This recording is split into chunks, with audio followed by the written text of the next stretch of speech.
지금까지 음양의 정의와 개념에 대해서 알아보았는데 이번에는 음양이 실제 생활에 어떻게 적용이 되는지 알아보도록 하겠습니다.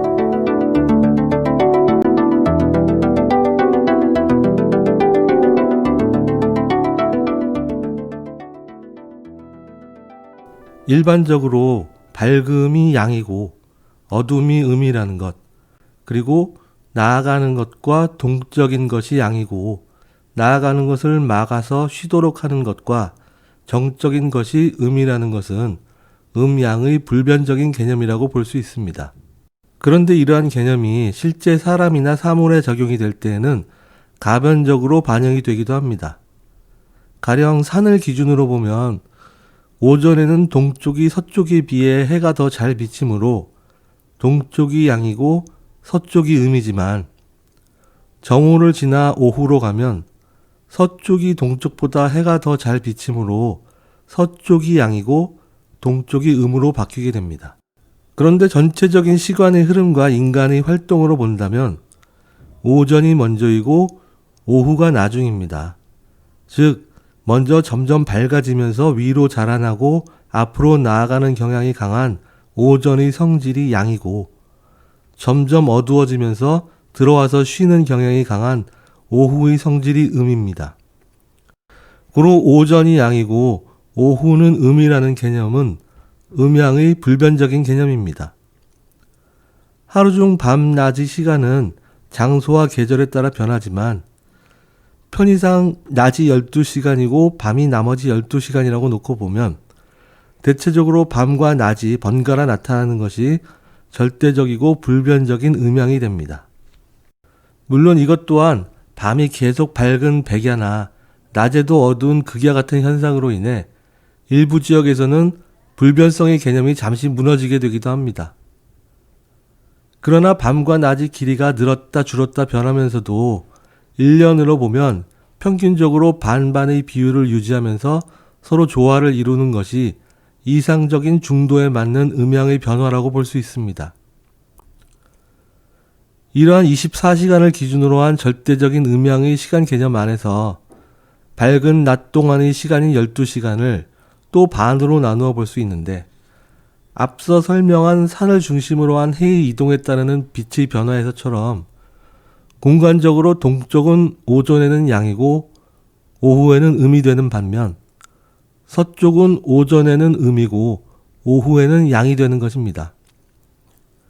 이것은 하루 전체를 밝음과 어둠으로 구분해서 보는 음양의 절대적인 구분에 비해 시간에 따라 음양의 자리가 바뀌는 가변적인 음양이 됩니다. 그런데 동서가 아닌 남북으로 음양을 관찰하면 동서와는 다른 경향이 나타납니다. 아래 그림과 같이 북반구에서 해는 동쪽에서 떠서 서쪽으로 지는데 그 중간에 남쪽으로 치우치면서 동남서쪽으로 이동하므로 남쪽은 항상 북쪽에 비해 햇빛을 많이 받게 됩니다.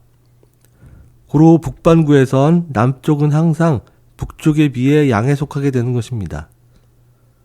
반면 남반구에서 해는 동쪽, 북쪽, 서쪽으로 이동하므로 남반구에서는 북반구와 반대로 북쪽이 남쪽에 비해 항상 양에 속하게 됩니다.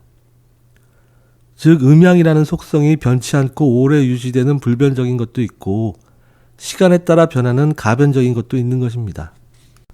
그래서 주역에서도 동북쪽과 서남쪽을 갈라서 음양을 구분하는 표현이 나오는데 이는 1차적으로는 상나라와 주나라의 실제 위치가 주나라는 서남쪽, 상나라는 동북쪽이라는 것을 반영하고 그 다음으로는 앞서 나오는 상나라는 역사 전반부인 양의 시기의 주인이므로 해가 뜨는 동쪽에 해당이 되고 주나라는 역사의 후반부인 음의 시기의 주인이므로 정오를 지나서 양으로 변하는 쪽에 해당이 된다고 보는 것을 반영하기도 합니다. 물론 주나라와 상나라가 서로 지구 반대쪽에 위치한 것이 아니라 동서의 차이를 약간만 두고 떨어져 있으므로 실제로 상나라의 해가 질 때 주나라의 해가 뜨는 것은 아닙니다. 다만 서로 상대적인 개념을 지닌 두 국가의 흥망을 그렇게 비유해 볼 수 있다는 것이고 실제로 고대인들이 그렇게 비유한 흔적들이 주역과 오행의 철학에서 나타나고 있습니다. 그리고 이러한 동서의 개념이 남북과 결합이 되는데 서북과 동남이 아니라 동북과 서남쪽으로 나뉘게 되는 것은 1차적으로는 앞서와 마찬가지로 실제 지리적 위치가 주나라는 서남쪽, 상나라는 동북쪽이기 때문이고, 그 다음으로는 오행의 방위도나 팔궤도라 불리는 고대의 그림들에서 중심선이 45도 기울어진 대각선으로 나타나는 것에 바탕을 두고 있습니다. 이 그림들에 대한 자세한 설명은 앞으로 해나갈 것입니다. 오행상으로 목과 하에 해당되는 방위인 동쪽과 남쪽은 모두 양에 해당이 되고, 금과 수에 해당이 되는 방위인 서쪽과 북쪽은 모두 음에 해당이 됩니다. 이러한 양의 영역과 음의 영역을 가르는 중심선은 모두 이와 같은 기울어진 대각선으로 나타납니다. 그런데 이러한 양과 음을 가르는 중심선은 불변적인 음인 북쪽과 가변적인 양인 동쪽이 결합하고, 불변적인 양인 남쪽과 가변적인 음인 서쪽이 결합해서 음양의 조화를 나타냅니다. 이런 식으로 동양 철학은 항상 하나의 전체를 구성할 때 하나가 양이면 다른 하나는 음으로 짝을 이루는 것을 중요시했습니다. 그것이 곧 음과 양을 모두 아우르는 중도의 원칙에 부합되는 것이기도 합니다. 이러한 음과 양의 절대적이면서 상대적인 개념은 인간의 생활에도 적용이 됩니다.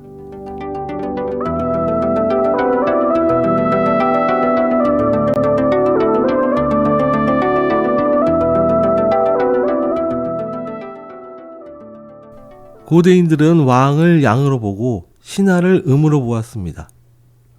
그렇게 보는 이유는 양의 성질은 상승함으로 위에 있고 음은 아래에 있기 때문입니다. 그리고 인간의 생활은 본래 양에 속하는 밝은 낮에 이루어지는 것이 대부분이고, 전쟁이나 농사와 같은 국가의 유지를 위해 중요한 일들이 힘을 많이 써야 하는 육체적인 일이다 보니 아무래도 왕이라는 역할을 보다 활동적인 양을 위주로 보아야 했었을 것입니다. 물론 반대의 견해도 가능합니다. 앞서 설명했듯이 음이 양의 상승을 가로막고 양을 안에 품기 때문에 오히려 음이 양보다 더 주인이 될 수도 있습니다. 국가의 유지를 위해서는 전쟁이나 농사도 중요하지만 출산과 육아를 통해 대를 이어가는 것과 휴식을 하면서 힘을 보충하는 것도 매우 중요합니다. 그래서 동양에서는 음이 위주가 되는 시간과 양이 위주가 되는 시간이 서로 번갈아 가면서 교대로 나온다고 봅니다.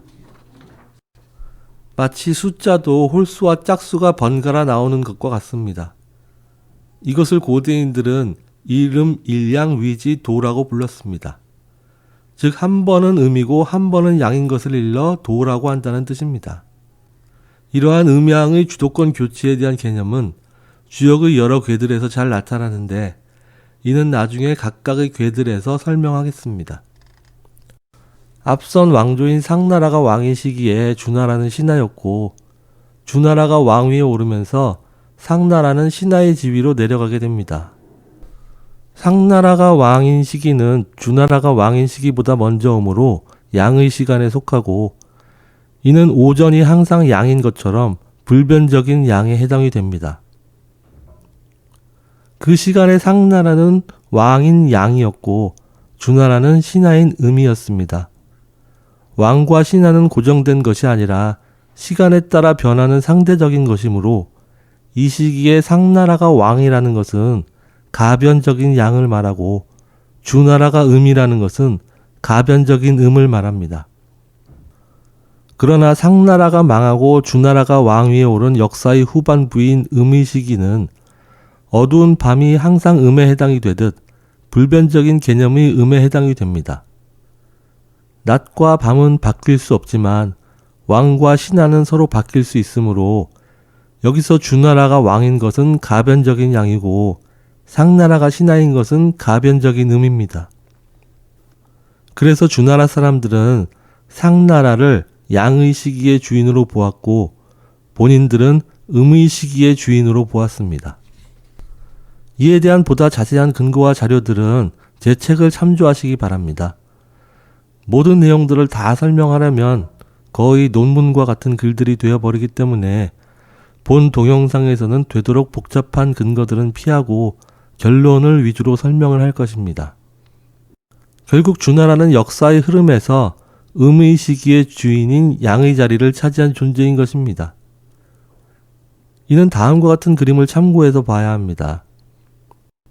지구의 어느 한쪽에 위치한 사람과 그 반대편에 위치한 사람을 비교해서 보면 A 지점에 해가 뜰 때 B 지점에서는 해가 지고 지구의 자전에 의해 A 지점이 B 지점으로 이동해서 해가 질 때 A 지점으로 이동한 B 지점에서는 해가 뜨게 됩니다. 물론 그림처럼 완전히 180도의 반대 위치가 아니더라도 같은 위도상에서 경도의 차이가 나면 12시간 차이가 나기도 하지만 서로 상반되는 입장이란 것을 시각적으로 분명하게 보여주기 위해서 그림과 같이 180도 거꾸로 놓인 두 지역을 비교하는 것입니다. 실제로 이렇게 똑바로 선 사람과 거꾸로 선 사람의 모양을 통해 서로 대립되는 두 집단을 대표해서 표현한 글자가 갑골 문자에도 나옵니다. 그것이 바로 설립자와 그것을 거꾸로 한 신자입니다.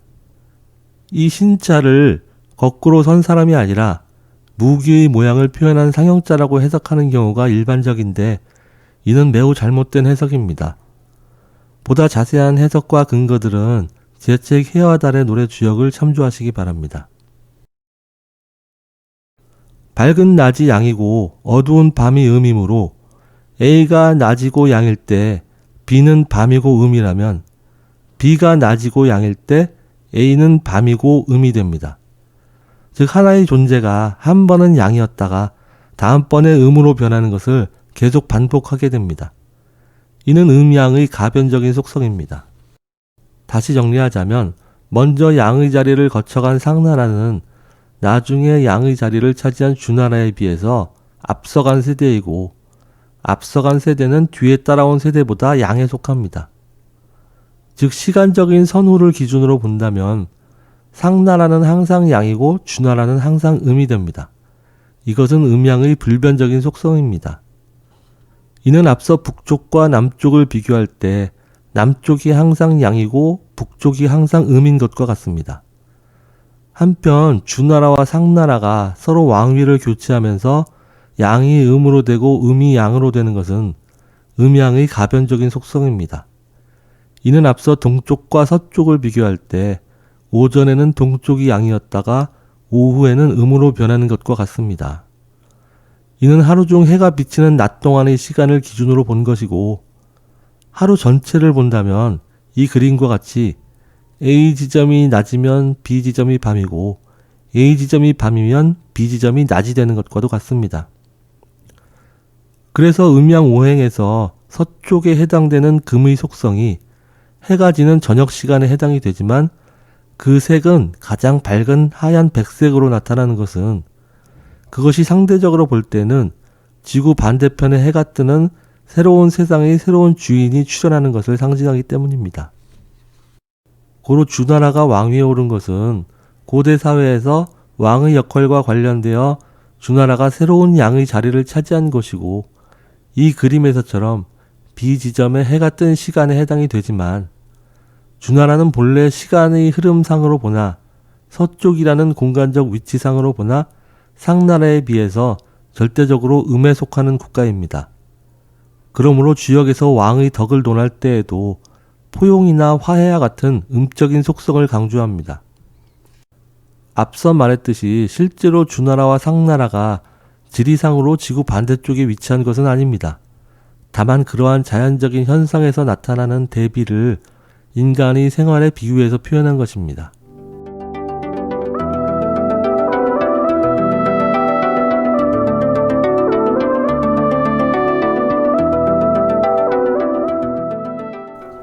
이번엔 국가가 아닌 개인의 차원에서 음양을 보도록 하겠습니다. 사람에게서 남성과 여성을 신체적 특징으로 구분하면 여성이 음에 속하고 남성이 양에 속합니다. 남성이 임신을 할 수 없는 것은 자연이 인간에게 부여한 고정적인 음양의 속성인 것입니다. 그러나 남성이 양이고 왕도 양이며 여성이 음이고 신하가 음이라고 해서 항상 남성이 왕이 되고 여성이 신하가 되는 것은 아닙니다. 음적인 주나라가 보다 주도권을 쥐는 시기가 있고 그 주도권이 약해지는 시기가 있듯이 양적인 남성이 주도권을 쥐는 시기도 있고 주도권이 약해지는 시기도 있는 것이고 그러한 시기는 각각의 국가나 가정, 개인별로 차이가 생기게 되는 것입니다. 앞서 말했듯이 고대 사회는 잦은 전쟁과 농사일과 같은 육체적으로 강인함을 필요로 하는 일들이 중요했으므로 왕의 자리를 남성이 주로 맡아왔던 것입니다. 그러나 주나라처럼 음적인 성향을 중시한 국가는 남성이 왕을 차지하면서도 이전 세대보다 여성과 신하의 가치를 존중하기도 했습니다. 그래서 중요한 것은 누가 주인이고 누가 그 아래의 존재이냐가 아니라 양자의 대등한 의무와 책임을 존중하는 중도의 관계입니다. 본래 동양 철학이라는 것이 아랫사람들이 충효만 강조한 사상이 아닙니다. 그만큼 윗사람들이 책임도 강조하고 윗사람이 자신의 덕을 잃고 방종하면 왕도 그 자리에서 쫓겨날 수 있다는 것을 경고하는 것이 주역의 핵심 사상 중 하나입니다. 주역의 풍천소축이라는 괴는 남성이 전쟁에 나아가려고 하는 것을 부인이 말려서 부부간에 불화가 생기고 남성이 결국 여성의 결정을 따라 전쟁에 나아가는 것을 포기하는 것을 말하고 있습니다. 이는 구체적으로는 주나라의 무왕이 상나라를 정벌하러 나아가려는 것을 부인인 읍강이 결사반대하고 결국 무왕이 부인의 말을 따라 전쟁에 나아가는 것을 미루게 되고 서로 화해하는 과정을 말하고 있습니다. 즉 무왕이 왕이고 남성이며 양인데 강한 남성이므로 주역에서 가장 강한 것을 상징하는 건괴로 나타납니다. 그리고 그의 부인 읍강은 여성이며 음인데 위에서 아래를 억눌렀다 풀어주는 손괴로 나타납니다. 지금 풍천소축이라는 괴는 아래의 건이 나아가려는 것을 위에 음에 속하는 괴인 손괴가 와서 억누르는 것을 상징합니다. 여기서 중요한 것은 왕이자 남편인 무왕이 부인이나 신하의 의견을 존중하고 따라서 평화를 되찾게 되었다는 것을 강조한 것입니다. 양이 위주가 되건 음이 위주가 되건 중요한 것은 보다 합리적인 중도의 선택을 따르는 것입니다. 만일 왕이 중도를 지키지 못해서 누군가 왕을 몰아내고 새로운 왕위에 올랐으면 이제는 이전의 잘못을 되풀이하지 않기 위해 중도를 지키는 것이 중요한 것이지 무조건 이전과 반대되는 것만을 고집하는 것은 또 다른 오류로 빠지게 되는 것입니다. 그래서 주역이라는 책에서는 상나라의 멸망 과정을 다루면서 동시에 상나라를 멸망시키고 왕위에 오른 주나라의 멸망 과정도 다루고 있습니다. 절대적인 왕권이나 가부장적인 권위의식만을 강조하는 것은 후대에 왜곡된 가짜 철학인 것이고 전혀 동양적이지도 않습니다. 그렇다면 문제는 어떻게 하면 음과 양의 중도를 지키는가 하는 것입니다. 앞서 무왕이 부인의 주장을 따랐다고 해서 항상 부인의 말만 따르는 것이 중도가 아닙니다. 항상 다수의 의견만 따르는 것도 중도는 아닙니다. 중요한 것은 상황에 맞게 합리적인 선택을 하는 것입니다. 이쪽에서 조금 취하고 저쪽에서 조금 취하는 것과 같은 방식이 중도를 지키는 것은 아닙니다.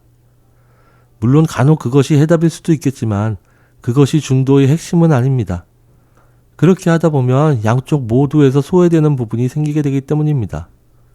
고로 여러 가지 욕망이 뒤얽힌 현실에서 중도를 취한다는 것은 매우 어려운 일입니다.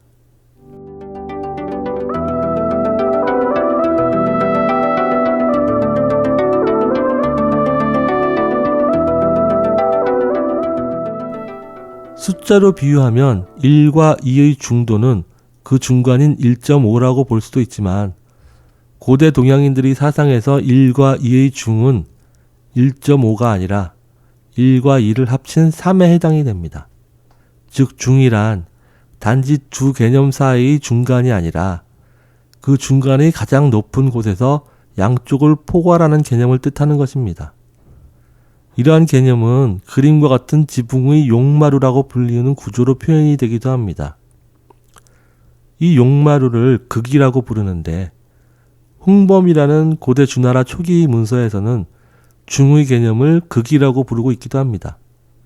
우리가 태극이라고 불리는 용어에 나오는 극도 마찬가지입니다.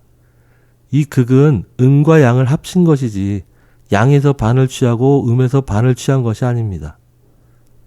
이렇게 양을 대표하는 숫자인 1과 음을 대표하는 숫자인 2의 중을 1.5가 아닌 3으로 보는 것에서부터 시작되어서 동양의 피타고라스 정리에 해당이 되는 구고현의 정리라는 수학 공식이 더해지면서 오행이라 불리는 이론의 수학적 원칙이 완성되게 되는 것입니다. 이에 대해선 다음 기회에 다룰 것이고 제 책 해와 달의 노래 주역을 보시면 이미 자세한 내용이 실려 있습니다.